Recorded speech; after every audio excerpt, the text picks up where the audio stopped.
Mother feeding ப்ராப்பரா பண்ணல அப்படின்னா டீனேஜ் வர்றப்ப இல்லாட்டி அடல்ட் ஸ்டேஜ் வர்றப்ப இப்ப நிறைய பேர் ஸ்மோக் பண்றீங்க, ஆல்கஹால் யூஸ் பண்றாங்க.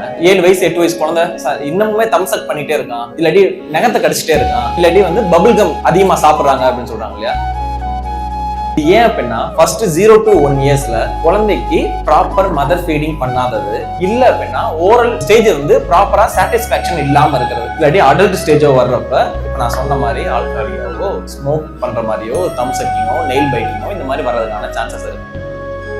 இப்ப நான் சொல்ல போற எல்லா ஸ்டேஜஸ்மே அந்தந்த ஏஜ்ல நடந்திருக்கும். நடக்கல அப்படின்னா இந்த மாதிரி ப்ராப்ளம் வர்றதுக்கான சான்சஸ் இருக்கு. இப்ப இவெல்லாம் நம்ம என்ன நினைச்சிட்டு இருந்தோம், ஒருத்தன் ஆல்கஹாலிக் ஆகுறான் அப்படின்னா சுத்தி இருக்கிற என்வரான்மெண்ட் தான் காரணம், ஃப்ரெண்டு பழக்கி விட்டான் அப்படின்னு சொல்லி தானே நம்ம நினைச்சிட்டு இருக்கோம்.